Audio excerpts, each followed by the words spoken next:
suis docteur Dogonou Edia Flavien. Je suis spécialiste en management environnemental et qualité des eaux et enseignant-chercheur à l'université d'Abomey-Calavi.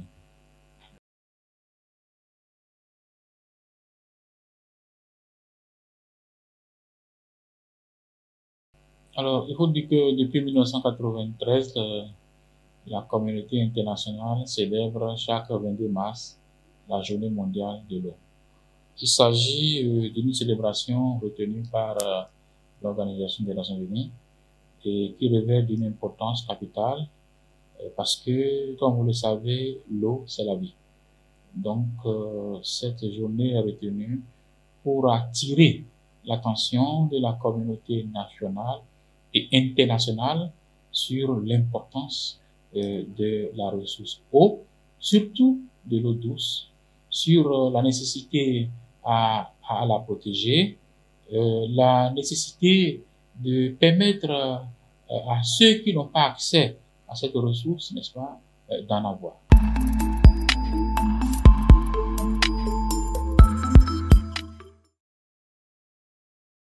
Alors, les objectifs qui sont visés chaque 22 mars, c'est de sensibiliser les populations sur la nécessité de préserver la qualité des ressources en eau.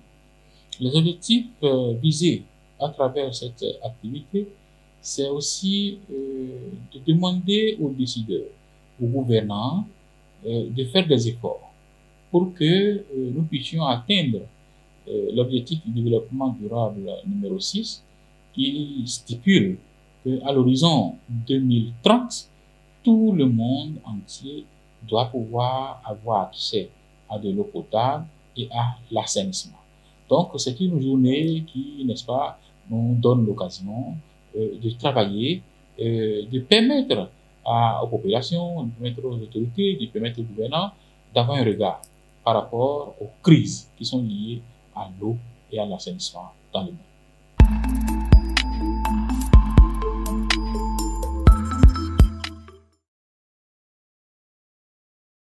Si vous me permettez, je vais vous faire part de quelques statistiques qui justifient le bien fondé de ce thème. Alors, vous savez, il y a des pathologies qui sont liées à l'eau. Il y a des maladies qui sont liées à l'eau et à l'assainissement. Et ces maladies-là affectent aujourd'hui près de 1,4 million de personnes dans le monde. C'est une crise. Vous savez aussi que aujourd'hui, une personne sur 4 dans le monde, soit environ 2 milliards de personnes, n'ont pas accès à de l'eau potable. Ce n'est pas moi qui le dis, c'est le rapport, n'est-ce pas, de l'OMS et de l'UNICEF qui le dit, rapport de 2022.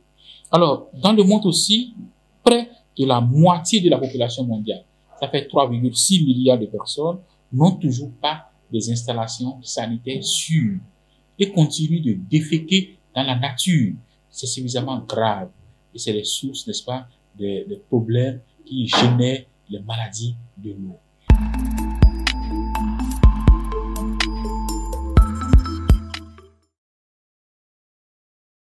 D'abord, il y a des causes que nous appelons des causes anthropiques qui sont liées à l'homme, de par nos comportements. Il y a des gens qui, malheureusement, continuent d'enterrer les déchets solides à la maison. Les déchets solides que vous enterrez à la maison vont se décomposer sur place. Et si la nappe phréatique affleure le sol, comme à Cotonou, où la nappe est à peine à 1 mètre, 1 mètre 50, ces déchets polluent la ressource eau. Il y a aussi que il y a des causes, comme j'ai dit, qui sont toujours liées à l'homme, à savoir le gâchis, le gaspillage de l'eau. Nous utilisons mal les ressources en eau. Notre pays, le Bénin, n'a pas de problème d'eau, mais nous avons des problèmes de mobilisation de l'eau. Et l'eau que nous avons apportée de mer, nous l'utilisons très mal. En dehors de ces causes anthropiques, nous avons aussi des causes naturelles. Les causes naturelles, c'est les sécheresses. Les sécheresses qui sévissent créent beaucoup de problèmes, n'est-ce pas, dans le domaine de l'eau et de l'assainissement.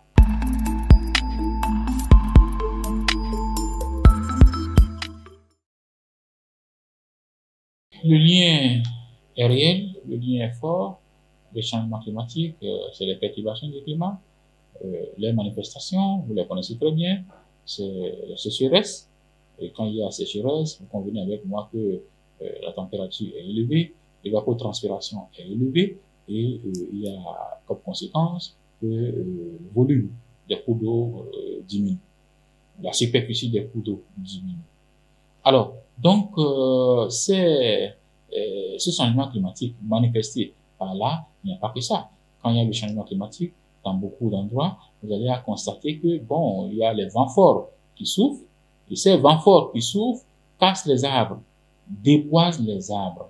Et quand les arbres sont cassés, sans le déboisement en lieu, c'est le cycle de l'eau qui est cassé, parce que l'arbre joue un grand rôle dans le cycle de l'eau.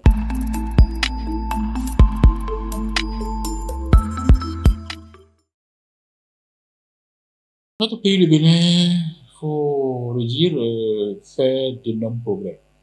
Fait d'énormes progrès en matière de décès en eau potable, en milieu rural, en milieu urbain. En milieu rural, en 2016, nous étions à 40% de couverture en eau potable, en milieu rural. Mais aujourd'hui, nous avoisinons les 73%. Alors, c'est un progrès.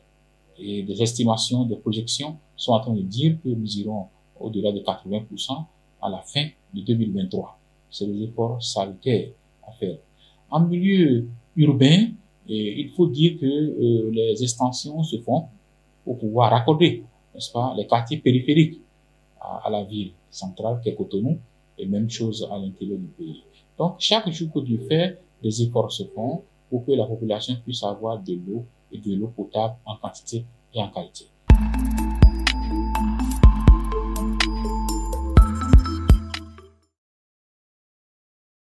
Mon mot de fin, c'est d'attirer l'attention de tout le monde sur le fait que les ressources en eau sont agressées, les ressources en eau sont menacées, or l'eau est indispensable pour la vie. Nous devons apprendre à gérer rationnellement l'eau.